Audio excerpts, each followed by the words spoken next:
Merci, vous pouvez vous asseoir. Le Seigneur nous a déjà bénis richement de sa parole et de ses vérités tirées de sa parole. Est-ce que vous pouvez prendre vos Bibles, s'il vous plaît, et trouver Ecclésiaste et le chapitre 7. Alors, dans la Bible, les livres poétiques sont regroupés. Nous avons Job, et puis Psaumes, et après les Psaumes, qui sont plutôt faciles à trouver, c'est au milieu de la Bible, et il y en a 150.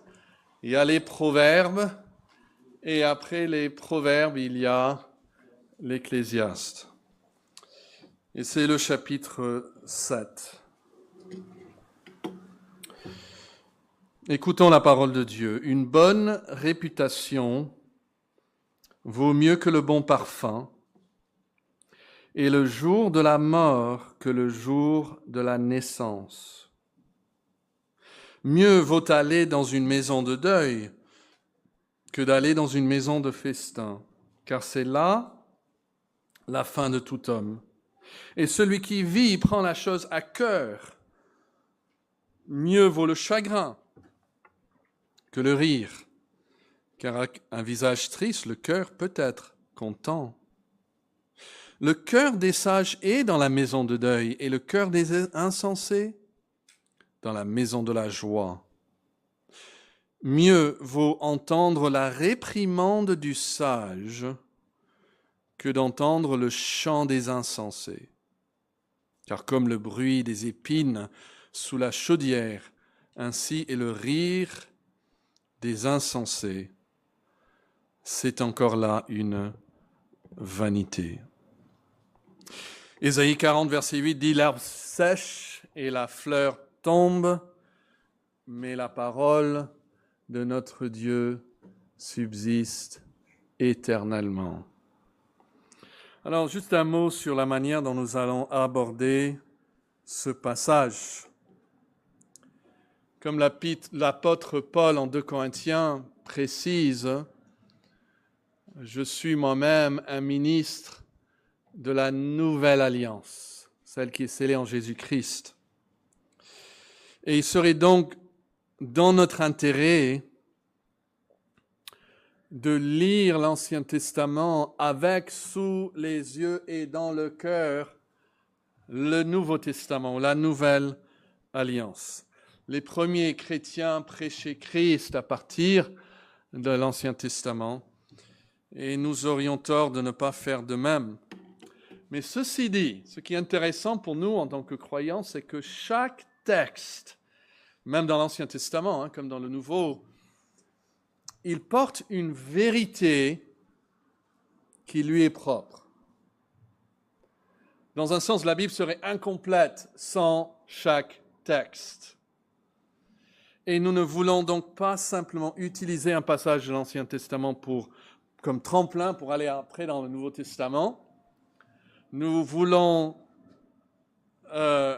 chercher à découvrir le génie de ce passage et ce qui nous enseigne à la lumière de tout ce que dit Dieu dans sa révélation. On pourrait l'illustrer par l'attention qu'on pourrait donner à une partie d'un tableau. Voilà, d'un tableau. C'est bien de focaliser sur une partie du tableau, mais sans jamais perdre de vue le tableau complet. Quand j'étais petit, j'avais un livre et sur la page, il y avait juste l'image d'un nez. Et il fallait deviner sur quel animal portait ce nez. Puis on tournait la page et là, on dézoomait, on voyait le nez, mais sur l'animal. Ah, on comprenait mieux d'où vient ce nez, puis une oreille, puis d'autres parties du corps, la patte par exemple. Et regarder l'Ecclésiaste tout seul serait un peu comme se focaliser sur la patte ou sur un nez, sans comprendre la globalité de la révélation que l'Esprit nous donne. Donc nous cherchons dans le message d'Ecclésiaste ce qu'il nous dit, mais sous les projecteurs de tout ce que nous dit le Saint-Esprit dans sa très sainte parole. Et donc, nous voulons considérer être ou paraître. Le fait que l'apparence trompe, mais c'est la fin qui tranche. Et nous allons considérer 2 vérités à saisir et puis 2 habitudes salutaires à intégrer dans nos vies. D'abord, 2 vérités à saisir. Le verset 1 nous donne ces 2 vérités. Une bonne réputation vaut mieux que le bon parfum. Et la deuxième vérité, le jour de la mort que le jour de la naissance. C'est imagé, c'est une illustration, c'est de la poésie. Mais nous voulons tirer de cela la vérité qui est communiquée par cette image. Une bonne réputation vaut mieux que le bon parfum. Littéralement dans l'hébreu, ce n'est pas le mot réputation, c'est le mot nom. Et il y a un petit peu un jeu de mots dans l'hébreu. Mieux nom, shem, que parfum, shemen. Mieux shem que shemem. Mieux un nom qu'un parfum. Et donc, j'ai aussi joué avec un peu un jeu de mots ici. Mieux vaut être que paraître. Mieux vaut être que paraître. Je crois que c'est ce que l'Esprit est en train de nous communiquer dans cette phrase. Mieux vaut un nom qu'un parfum. Pourquoi? Parce que le mot nom est dans la Bible une projection de notre nature. De notre nature. Le nom est ce que nous projetons vers les autres. Et je vous mets dans vos notes une citation qui dit en Israël, un nom n'était pas un simple étiquetage, mais il visait à exprimer une nature profonde. Souvent, il y a beaucoup de sens même dans les noms hébreux. On donnait des noms parce qu'ils portaient un certain sens. Dieu aussi se communique par ses noms. Et ce qui est en jeu ici, il dit, ce n'est pas simplement une bonne réputation, ce qui peut être immérité. On essaye de façonner notre image sur les réseaux, devant un employeur, devant nos collègues, parfois même devant notre famille. On peut avoir même une bonne réputation, mais qui n'est pas méritée.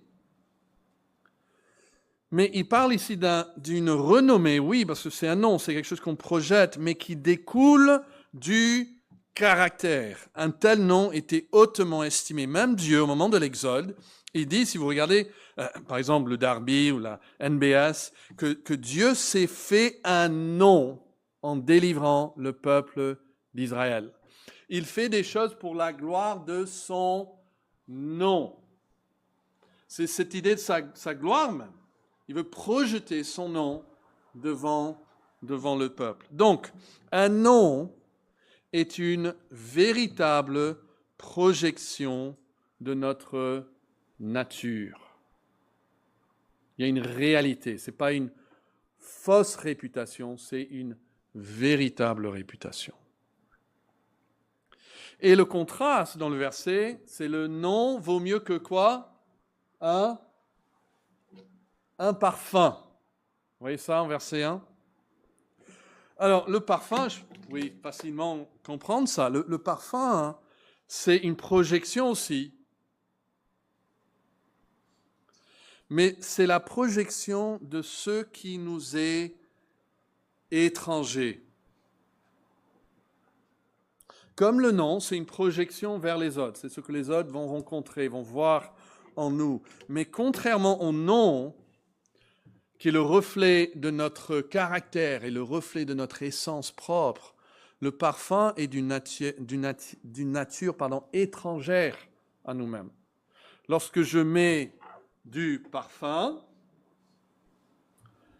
je diffuse une sensation, certes, pouvez vous rapprocher de moi et sentir quelque chose.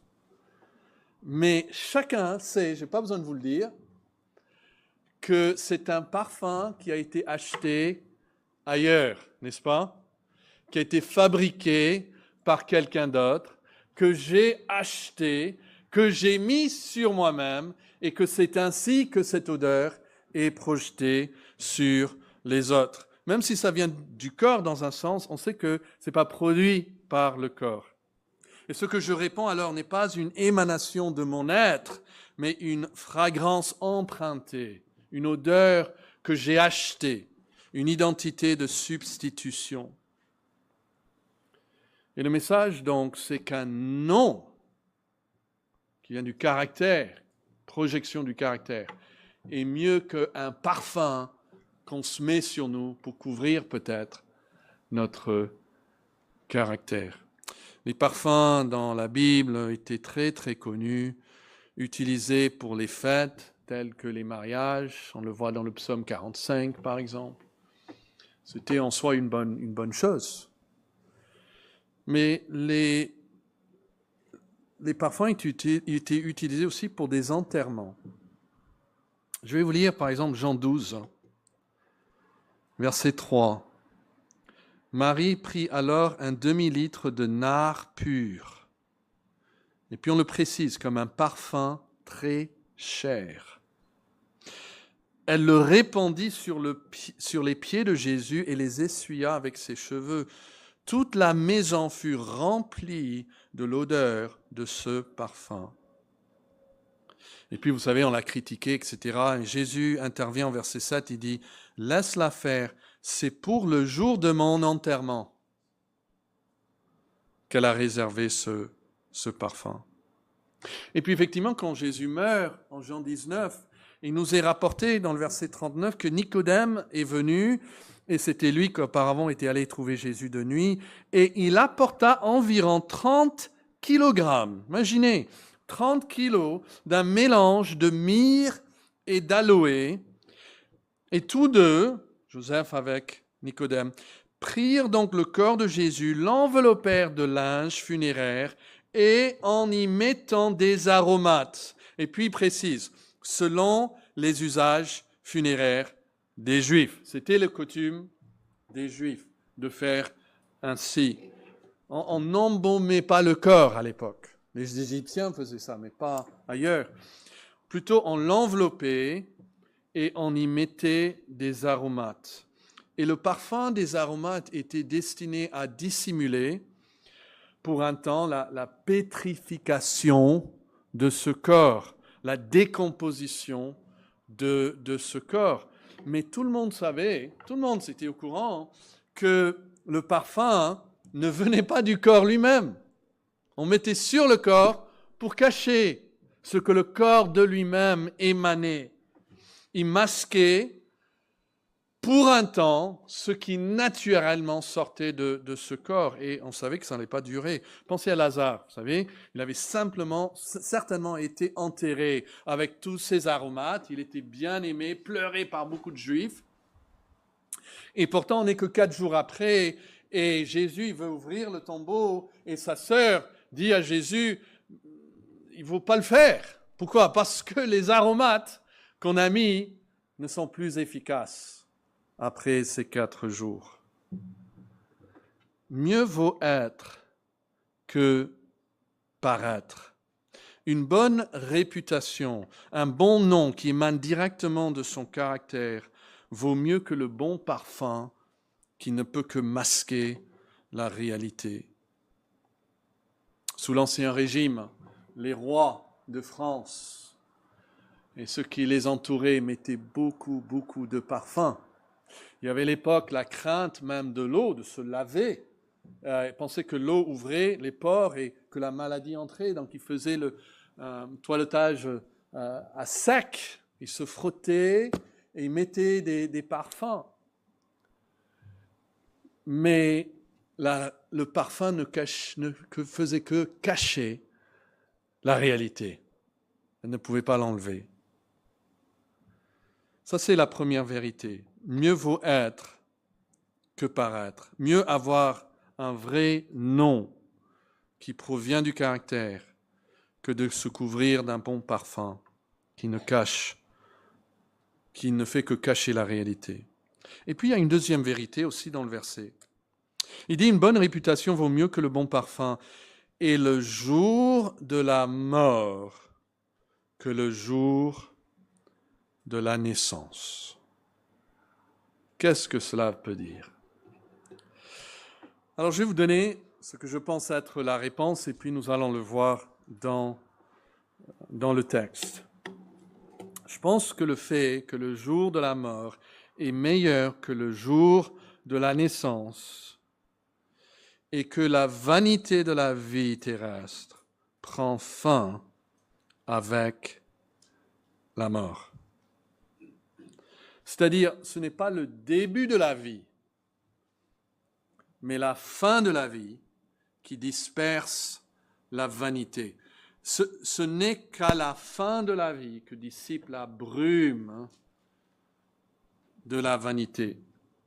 Alors, quel est le grand sujet de ce livre?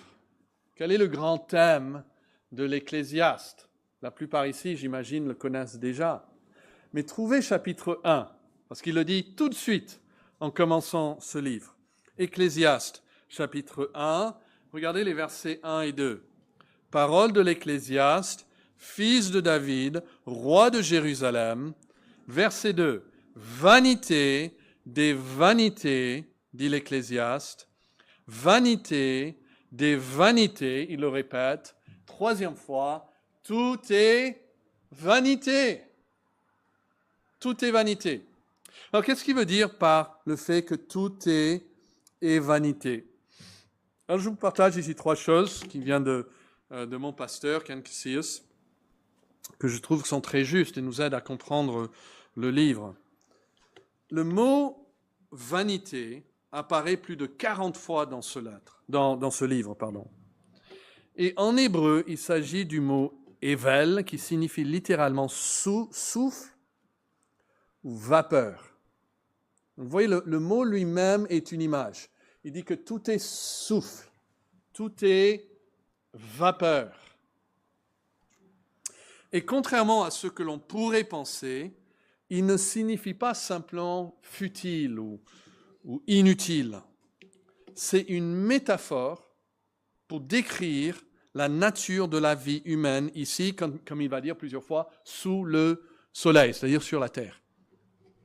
Et donc voici trois grandes vérités que ce mot véhicule dans le livre. Quand il dit que c'est la vie est le souffle, la vie est vapeur, la vie est vanité, veut dire que la vie est éphémère. Éphémère. C'est-à-dire comme le souffle, ça ne dure pas longtemps. Ça disparaît. Elle est passagère, fugace. Elle s'évanouit rapidement comme la brume. Et l'auteur souligne que tout ce que nous faisons sous le soleil est temporaire. On ne peut pas construire, on ne peut pas écrire, on ne peut pas faire quelque chose qui va vraiment durer. Tout est éphémère. Mais par ce mot vanité ou souffle ou vapeur, il communique aussi le fait que la vie manque de substance ultime. Le souffle, ce n'est pas quelque chose que je peux prendre dans la main et soulever. Regardez ici le souffle. Quand je vais pour le prendre, il n'y a pas de substance, vous voyez, dans la vapeur. Le souffle ne peut pas être saisi, ça ne peut pas être conservé. Il ne procure pas de satisfaction éternelle. La vie ne possède pas de valeur ultime en elle-même. Elle laisse souvent un sentiment de frustration. Les gens, parfois, ils vont étudier ou épargner pour avoir une maison ou une vacance, et puis ils arrivent et ils prennent ça dans leurs bras et c'est comme de la vapeur. C'est même pas là. Et c'est pour ça que vous avez la traduction, si vous avez le second 21, il dit, il traduit ce mot pour vapeur ainsi. Comble de l'inconsistance, dit l'Ecclésiaste. Comble de l'inconsistance, tout n'est que fumée. Et Dieu l'a voulu ainsi. Dieu ne veut pas que nous trouvions notre satisfaction dans ce qui est transitoire. Imagine que c'était solide, mais ça ne durait pas longtemps. On prenait comme si c'était solide, et puis plus tard, ça disparaîtrait, ça serait pire. Donc il veut en fait qu'en le prenant, on réalise qu'il n'y a pas de substance. Cela ne correspond pas à notre nature éternelle. Et dans ce sens, la vie sera toujours souffle, elle sera toujours incomplète.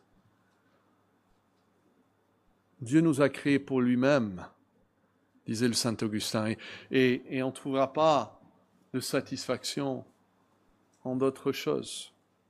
Et puis une troisième vérité communiquée par ce mot souffle ou vanité, c'est que la vie est quelque part mystérieuse et insaisissable. Insaisissable, pas seulement dans le sens qu'il n'a pas de substance, mais ici, plutôt même dans nos pensées, dans nos réflexions. Il y a des choses qu'on ne pourra jamais comprendre. Il y a des paradoxes qui nous échapperont toujours. Et c'est comme courir après le vent. Il a dit, vous ajoutez des études et des livres, vous n'allez toujours pas comprendre. Il y a des choses concernant la vie. C'est impossible à attraper ou à cerner pleinement. Et Dieu l'a voulu ainsi aussi, là-dessus. Parce qu'il ne veut pas que nous puissions trouver toutes nos réponses ici-bas sur la terre.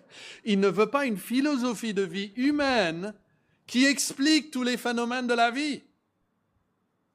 Il veut nous forcer à regarder vers le ciel. Et l'auteur évoque des situations troublantes. Il va parler du juste qui va mourir jeune, du pécheur qui va vivre longtemps. Et ces injustices apparentes nous poussent à nous tourner vers Dieu qui réglera toutes ces choses dans l'éternité. Alors, revenons à notre texte en chapitre 7, mais reculez d'un verset. Vous pouvez ça dans vos Bibles. Notez le verset juste avant notre texte et ce qu'il dit des jours de nos vies. Ecclésiaste, chapitre 6, verset 12. Car qui sait ce qui est bon pour l'homme dans sa vie pendant le nombre, et notez cette phrase, des jours de sa vie de vanité. Vous y êtes? Vous l'avez vu? Les jours de sa vie de vanité, qu'il passe comme une ombre. Et qui peut dire à l'homme ce qui sera après lui sous le soleil? Voici la description de notre jour. Les jours de sa vie de vanité. Voyez comment sont nos jours? Tout le soleil, il est éphémère, il est sans substance, et il est quelque part inexplicable et insaisissable. Mais l'Ecclésiaste suggère néanmoins que, et ça c'est important à suivre, que la vanité prend fin à la mort. Ou du moins la mort marque, si vous voulez, la limite des efforts humains, la frontière au-delà de laquelle les frustrations de cette vie ne s'appliquent plus. Et cette idée est présente tout au long du livre, mais elle apparaît de manière particulièrement encore dans la fin, vers la fin, parce que on peut s'attendre à ça, que quand il arrive à la fin, il va vraiment nous laisser avec un message important. Donc, regardez le Ecclésiaste chapitre 12. Et ça, c'est pour nous aider à comprendre tout ce livre, en fait. Ecclésiaste chapitre 12, ça dépend de la traduction, mais pour la plupart, c'est chapitre 12, verset 1. Pour certains, c'est vers la fin de chapitre 11. « Jeune homme, réjouis-toi dans ta jeunesse, livre ton cœur à la joie pendant les jours de ta jeunesse, marche dans les voies de ton cœur et selon les regards de tes yeux. » Et après, il dit quoi? « Mais sache que pour tout cela, Dieu t'appellera en jugement. » Donc, il y a la vie de la vanité et une manière de vivre sagement cette vie de vanité. Il faut se réjouir de ce que Dieu nous donne sans nous attendre à pouvoir tout expliquer, etc. Mais sache qu'il y a un Dieu et qu'il y a toi et que Dieu va t'appeler en jugement. C'est-à-dire, après cette vie, il viendra, tu seras toujours, et Dieu il sera toujours, et c'est lui qui sera le juge. Et après ça vient une description de la vieillesse et de la mort qui est presque effroyable. Hein. Et ça termine ainsi. Regardez Ecclésiaste 12, verset 9. Il parle de la vieillesse, et puis verset 9, il dit « Avant que la poussière retourne à la terre, comme elle y était, et que l'esprit retourne à Dieu qui l'a donné. » Vous voyez ça? Vanité des vanités, dit Ecclésiaste, tout est vanité. Voici la vie de l'homme. Son corps retourne à la terre, mais l'esprit retourne à qui? À Dieu. Et ce n'est pas la fin du livre, vous notez? Il y a un tout petit aperçu ici de la vie après la mort. Et notez comment l'auteur tire sa révérence en disant ceci, les versets 15 et 16, tout à la fin. Écoutons la fin du discours.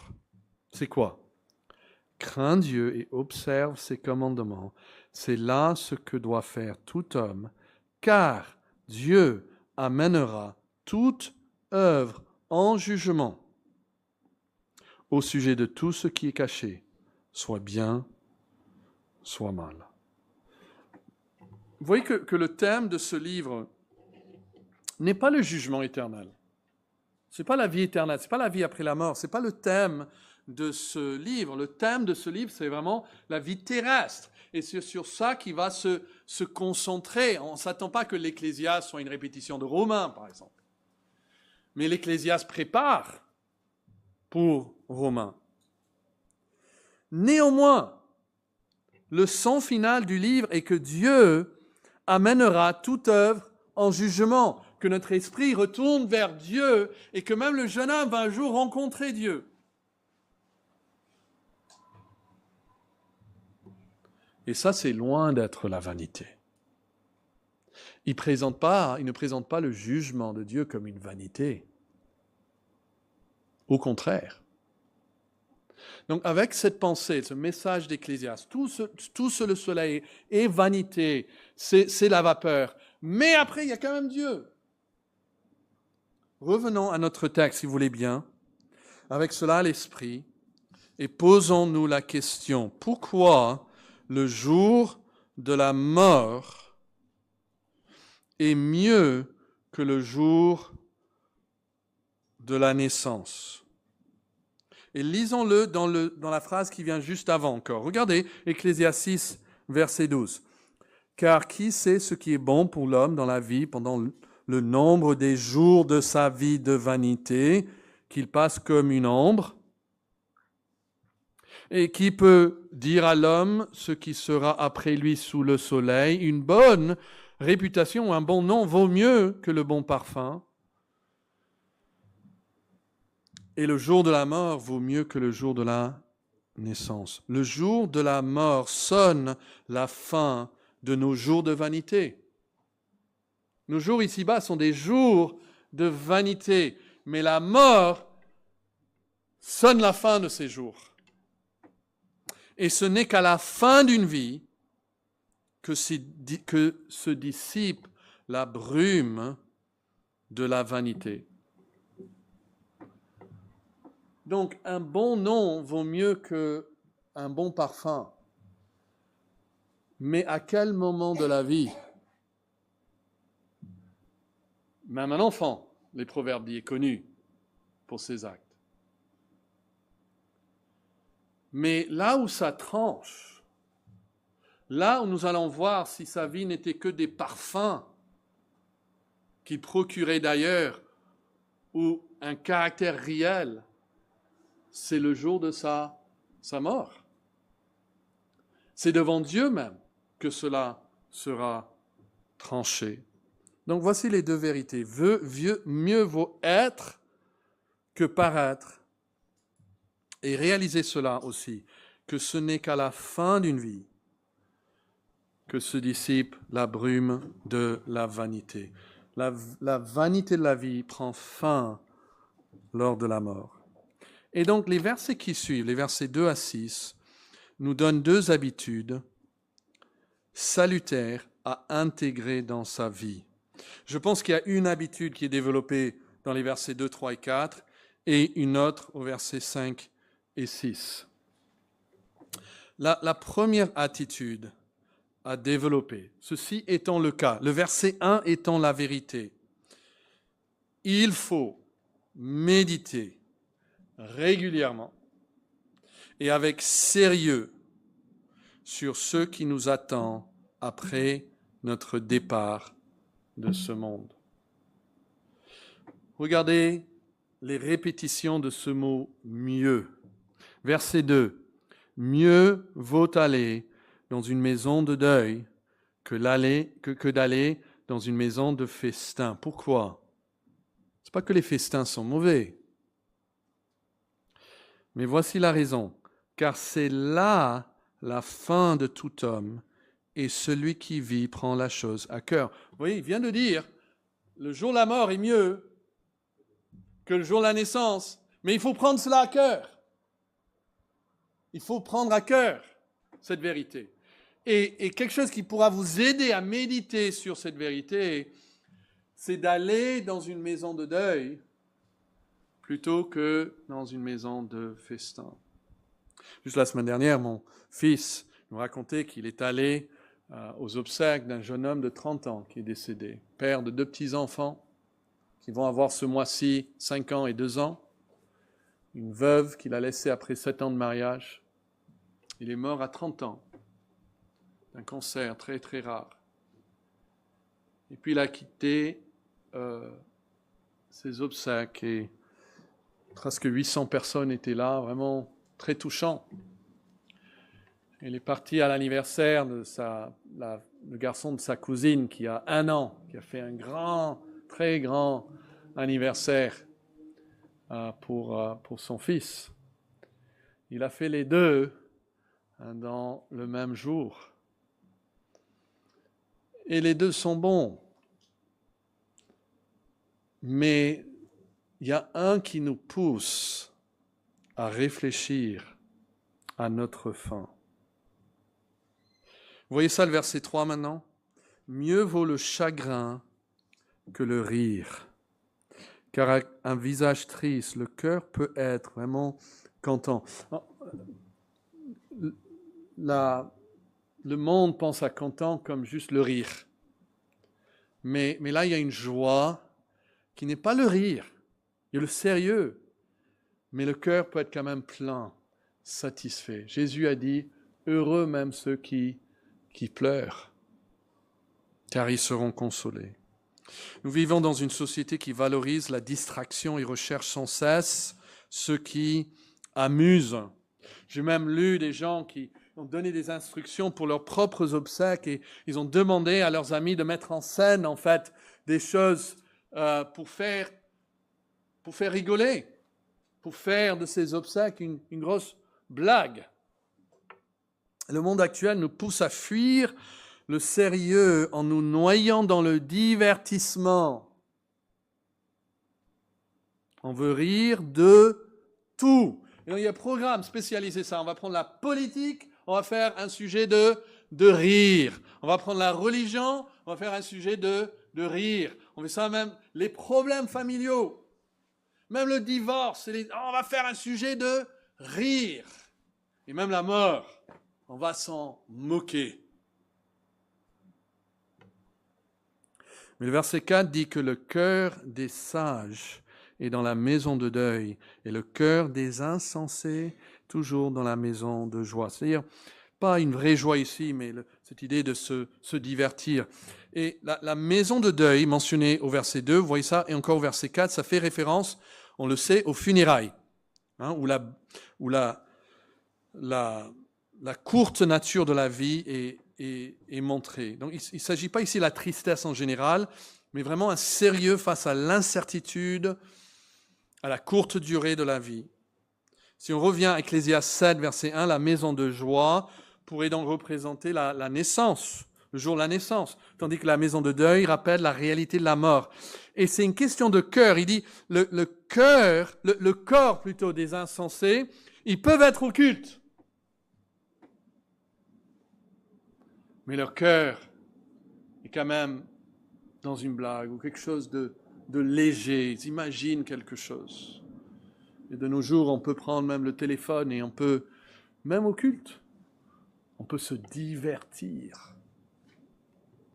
Ça, c'est un cœur d'un insensé.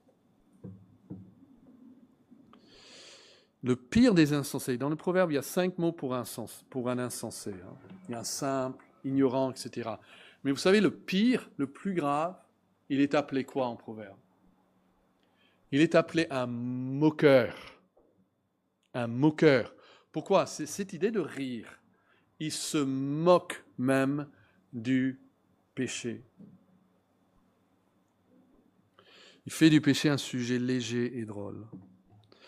Et donc, ces versets nous appellent à méditer avec sérieux ce qui nous attend après le départ de ce monde. Est-ce que vous cherchez à méditer sur ça? Le plus vieux de nos psaumes, le psaume 90, le psalmiste qui est, en l'occurrence, Moïse, il dit, Seigneur, apprends-nous à bien compter nos jours. Parce que nos vies sont comme un songe, et puis tu nous emportes.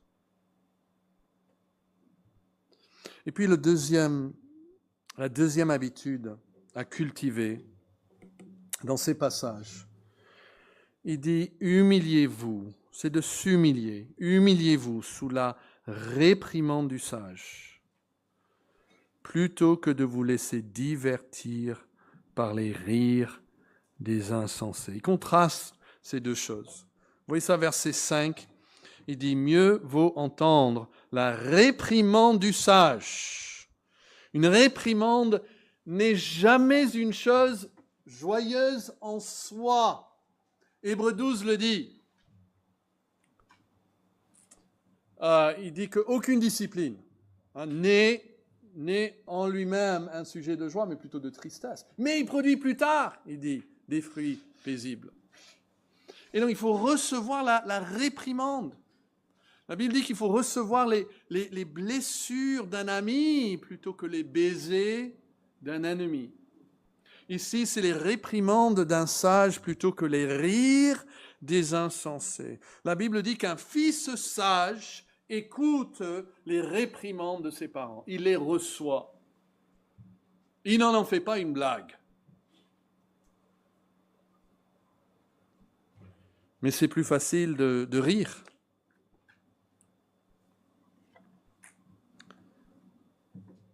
Il dit, verset 6, « Car comme le bruit des épines sous la chaudière, ainsi le rire des insensés. » C'est-à-dire, ils brûlent, mais les épines brûlent, ils font beaucoup de bruit, si vous les mettez, mais ils brûlent très, très, très, très rapidement. Et puis, ils ne sont plus là. Ça, c'est les rires. On peut avoir un fou rire. On ne peut pas rire pendant 2 heures comme ça. C'est vite passé. Et donc, les gens ont besoin d'un autre divertissement. Et ils veulent s'amuser jusqu'à la mort. C'est pourquoi les personnes ne veulent pas penser à la mort. Ils veulent simplement se divertir. Et vous allez voir cette tentation même dans votre vieil âge. Je vois des personnes âgées et tous les soirs, ils se mettent devant la télé. Tous les soirs. Ils imbibent ce qu'on leur donne. Et ils approchent la mort un jour après l'autre. Et tout ce qu'ils veulent, c'est la télé.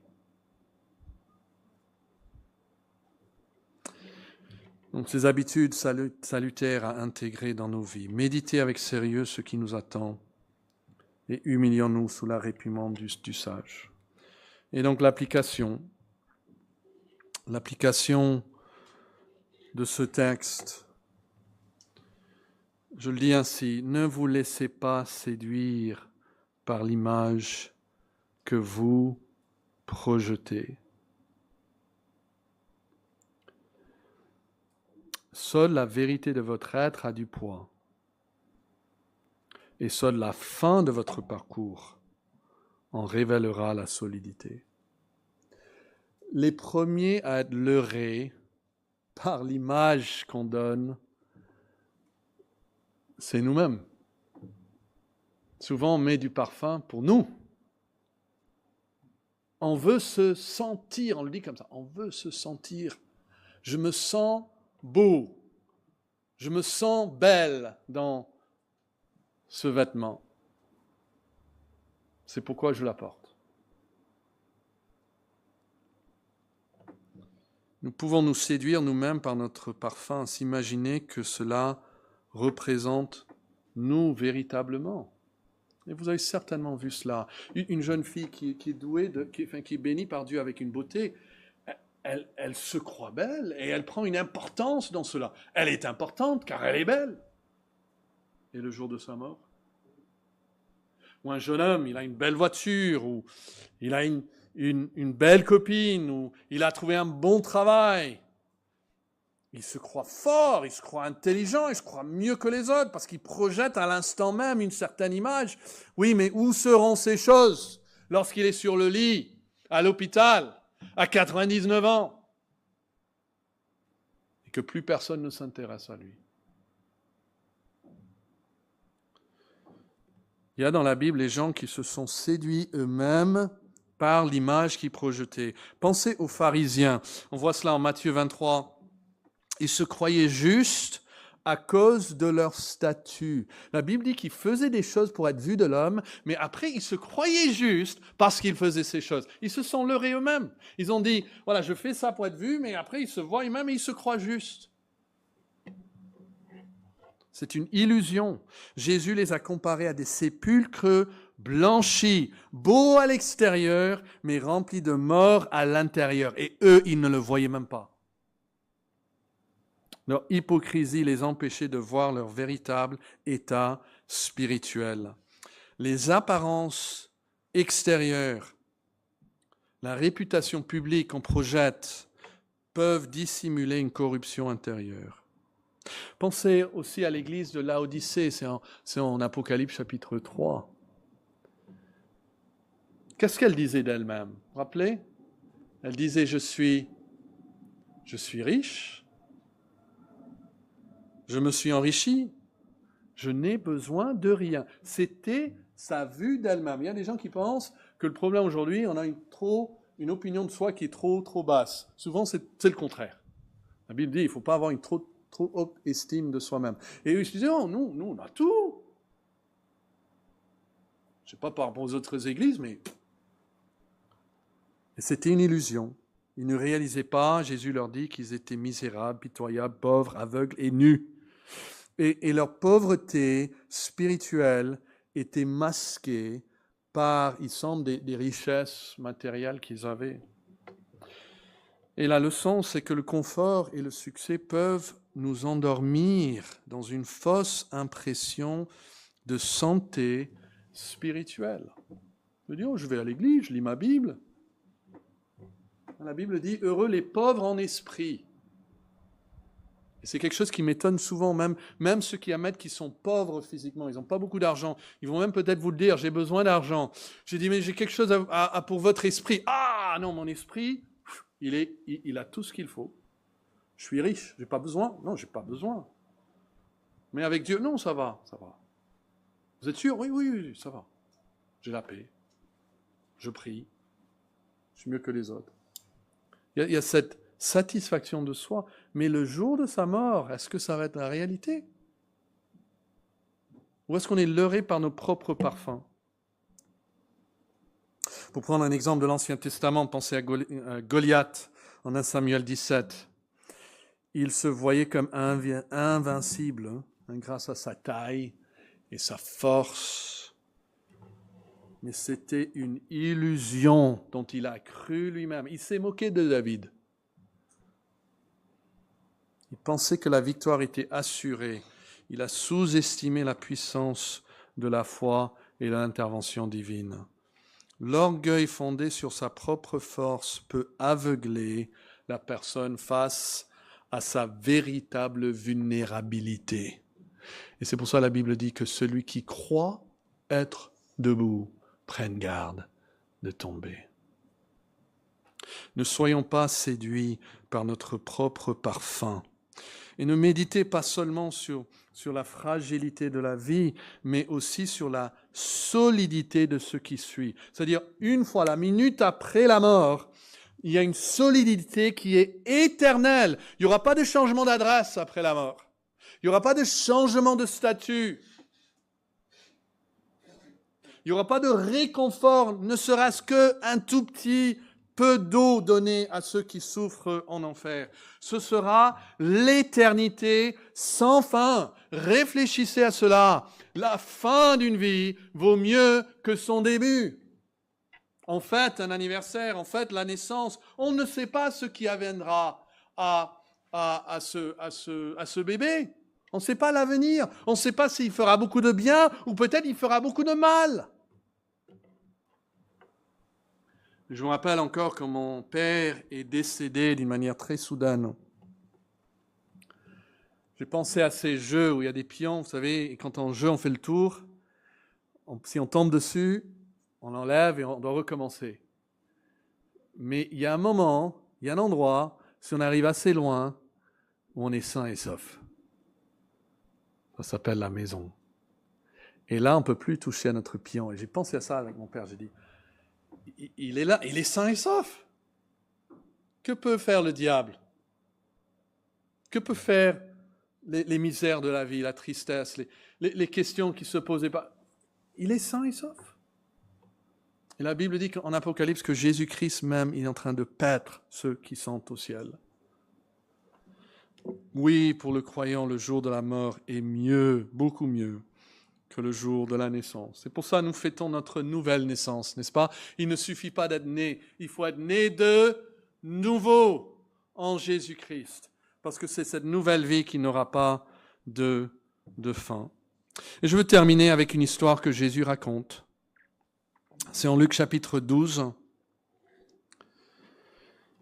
Et là, il y a un riche. Il est appelé souvent le riche insensé. C'est à partir du verset 16, Luc 12, 16. Et cet homme, il avait beaucoup de biens et il se préparait pour la retraite. Et il a décidé de construire encore d'autres granges où il pourrait stocker ses biens. Il se voyait comme en sécurité, prospère grâce à sa richesse. Et il disait, mon âme, il se parlait, regarde ce réconfort qu'il se donne. Tu as beaucoup de biens en réserve pour de nombreuses années. Repose-toi, mange, bois, réjouis-toi, la vie est belle.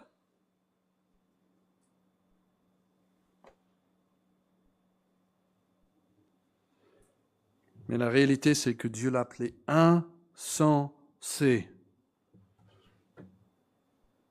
Il a dit que sa vie lui serait redemandée le soir même.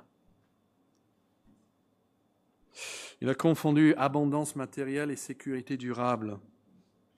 Il a ignoré la véritable condition de son âme.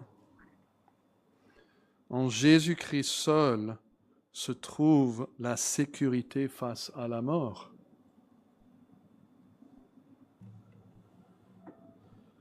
Jésus a dit de ceux qui ont refusé le Christ qu'il aurait été même mieux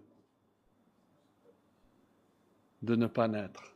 Il a dit ça par rapport à Judas. Le jour de votre naissance n'était que ce qui vous apporte vers un jugement éternel. Combien mieux de jamais être né. Mais si vous êtes en Christ, le jour de la mort, c'est comme Paul l'a dit, la mort m'est un gain. C'est un gain. Parce que d'être absent du corps, c'est d'être présent avec le Seigneur. Donc mon dernier jour sur la terre sera mon meilleur jour. Et quand on s'approche de l'arrivée et on perd un peu sa force et on perd peut-être son argent et on perd d'autres choses, c'est moins grave. Il y a un pasteur, il y a des années, 200, 300 ans de ça, il a donné l'illustration, il a dit, mais quelqu'un, il va faire un long voyage. Il a fait un long voyage de, 100 km. Il arrive à 2 km de chez lui. Et son cheval tombe et ne peut plus avancer. Il a dit, est-ce qu'il va se plaindre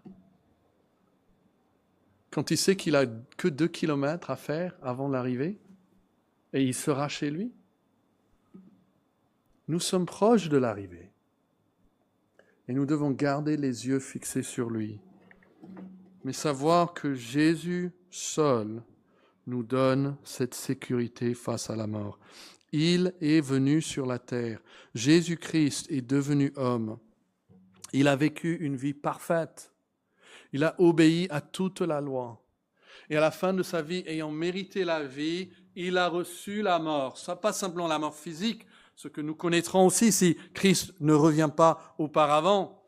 Il y aura toute une génération qui ne connaît pas la mort physique, mais beaucoup de chrétiens ont connu depuis la mort physique. Mais la Bible dit qu'il est devenu une malédiction pour nous, afin qu'en lui, nous puissions recevoir la bénédiction d'Abraham. Et donc nous tournons, l'Ecclésiaste nous pousse à tourner nos regards sur Christ. Et si nous sommes en Christ, ne vivons pas comme des insensés. Méditons sur la fin de notre vie. Prions. Notre Père céleste, toi seul sais pourquoi nous avions besoin de ce message dans notre Église à ce moment. Nous ne savons pas ce pourquoi tu nous prépares, car nous ne savons pas l'avenir. Mais nous prions que ta parole puisse s'enraciner dans nos cœurs et porter beaucoup de fruits. Qu'il n'y ait pas parmi nous des insensés qui ne cherchent toute leur vie qu'à s'amuser, qui sachent que le rire leur sera bientôt ôté, et cela pour toujours. Mais que ceux qui viennent à Christ sachent que la joie éternelle est leur portion, que personne ne pourra l'enlever, car nous serons toujours avec toi. C'est au nom de Christ que nous prions. Amen. Merci pour votre attention. Satan, je vous assure, il va vouloir enlever ces choses, mais que nous travaillons encore le terrain, peut-être plus tard dans la journée, pour méditer. Personne ne peut méditer à votre place. Il faut que vous méditiez sur ces vérités.